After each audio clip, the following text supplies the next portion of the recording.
This level is in many ways, in my opinion, the most sort of evolved from the standpoint of gameplay mechanics in the game. We do some really crazy things with the camera, like when you're sneaking around the edge and the icicles are falling at you, where we've constrained the player to a simple decision-making process, being left or right with the danger coming down on them. But because they're so constrained, you can do totally whack things with the camera and give you this image that you don't normally see in video games as a result. It's more cinematic, and it helps highlight the danger in the case of this level from the guards looking down on you when you sneak around the guard tower or the falling icicles. It's a nice change of pace from just having the top-down playable camera all the time. You get a bizarre perspective. Let me ask you this. Okay, so we were recording the voices for the game. Yes. And how weird is it to get the script? And the game it's kind of interesting to note that we are not trying to make a cartoon with the voices. Everybody's supposed to be pretty straight-laced, and you're one of the weirder voices in the game with your blah, blah, blah. But a lot of people are very, very dry, not hammy at all. Sly Cooper. Sly Cooper, if he was hammy, we would be in big trouble. But he takes it all seriously. How hard is it to take it seriously or even understand what's going on from the script? Well, I would say it's actually pretty simple. The idea is that you get a character and you figure out what this character sounds like and what who they are and what they want, without sounding too ridiculous. This is what it is, and you just say the lines like the character would say them. And fortunately, the lines are not too difficult to manage. A lot of them are, wow, press the circle button and you'll jump. And so it's pretty self-explanatory what you need to say, what you need to do. When you get into the crazier stuff about, I think on the other level about, she's making a disgusting soup out of guts and bones. It's just a matter of just going along with the lines and trying to be scared. Yeah, but I mean, how do you, I don't think you can really use like Stanislavski method when you're trying to picture yourself as a turtle freaked out by a voodoo creation soup. Well, it's all just the magic of make-believe. Oh, really? Yeah. I mean, well, you say these lines too if you're writing them or reading them yourself. You say them and you know exactly what you're trying to get across. And the job of the actor, and I use that term loosely in my regard, is just to try and... The job of the actor, and I use that term loosely in my regard, is just to try and make sure that everything makes sense that's coming out of your mouth.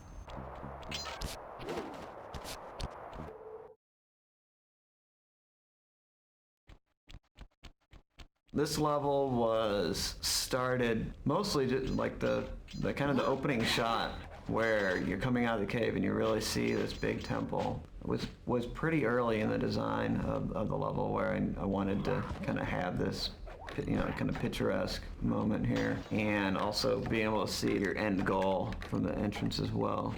This is one of the more, I guess we call it pretzeled levels, where the course is very much kind of going around itself. It's kind of using this one art space for the different game mechanics. So instead of having a long corridor that has all the mechanics and we have to do art all the way down that corridor or whatever, we take it in one space. In this case, we go outside the temple, we go inside the temple, and then we go across, and you're still able to see the temple when you finish the game, and it's kind of, you're looking down on it. So it's really trying to reuse the art assets by staying in the same space as you're going through the level.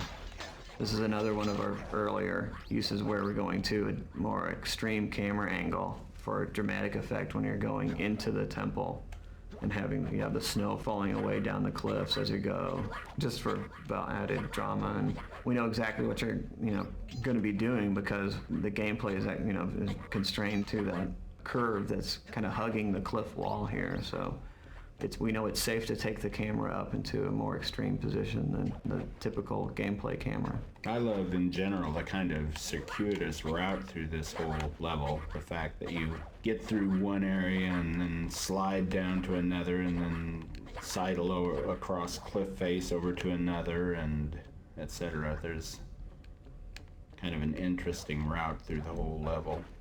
I like the firework platforms too. Those were a great idea. I think this was the first use of this use of lasers where it's really close, it's just close to the ground, it's not like sweeping across the whole hallway, it's creating this, this dynamically changing play area that when you first come up to it, it's like, oh, it's fairly intimidating because you see the glow on the ground, you see it's like this, it's constantly changing, but they're actually pretty easy to play. So it's kind of making things, for more inexperienced players, having them see a moment where it looks very dangerous and then getting through it successfully is something that it's good because it gives them a sense of accomplishment. So that's the reason why it's just kind of this cool thing that's actually fairly easy to play through. And once this one was put in the game, there's several other areas where we decided that we could use this and change the speeds and change the sweep patterns to give it a different feel, and to really, just make it faster makes the difficulty harder. So you can definitely dial it up to be challenging, but in this case it was set up for one of the earlier levels, so it's pretty straightforward actually.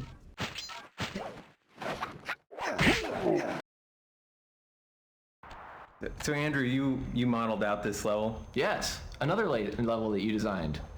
What do you like about this world? Let's see. Or level, I should say. What do I like about it?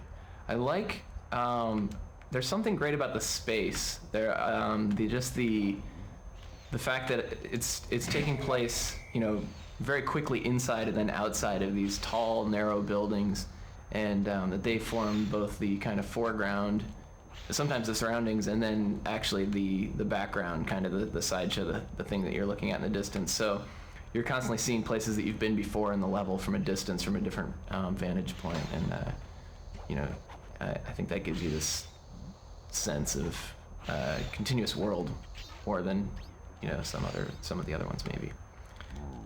That was definitely a goal with a lot of these snow levels, was to give you that inside-outside feeling. Right. And this level starts with something that we thought was going to be really difficult for players, which was you get up to this door and it's locked and there's no way to open it.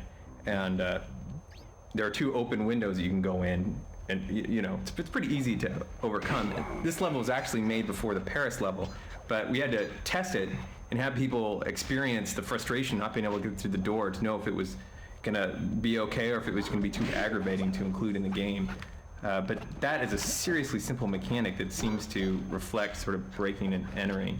Right. And the whole level is like that. You're going in, you're going out, you're on top of roofs. Always entering through windows, Yeah. doors. This level has a really bizarro laser grid on the floor. Right. And it's bizarro because there isn't a discernible pattern to how you're supposed to go through it. Right. You look at it and you think, okay, if I study this long enough, I'll see that I need to go left, left, right, left. Right. But really, there's none of that. You can stare at it for 45 minutes and you won't see the same thing again because it's all just slightly out of cadence with each other. Yeah. So you have to, right off, you just have to make it up as you go along. And once you get into the middle of it, it's Yeah. pretty. There's, if you're really paying attention, there's enough time to adjust to what's going on. But it's great because you've got everything out of phase enough that it feels very almost random.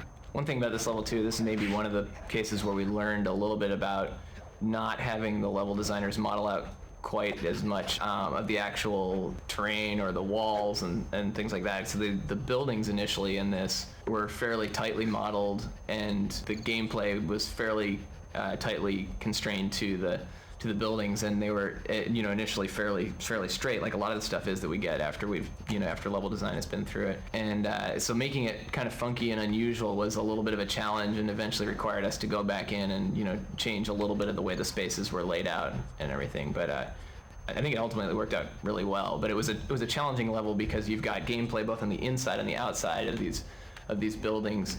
So the wall is very, in a lot of places we've got room to just push back the wall in places here and there, and in this one it was very tight and brought up its own unique challenges that I think a lot of the other ones didn't have.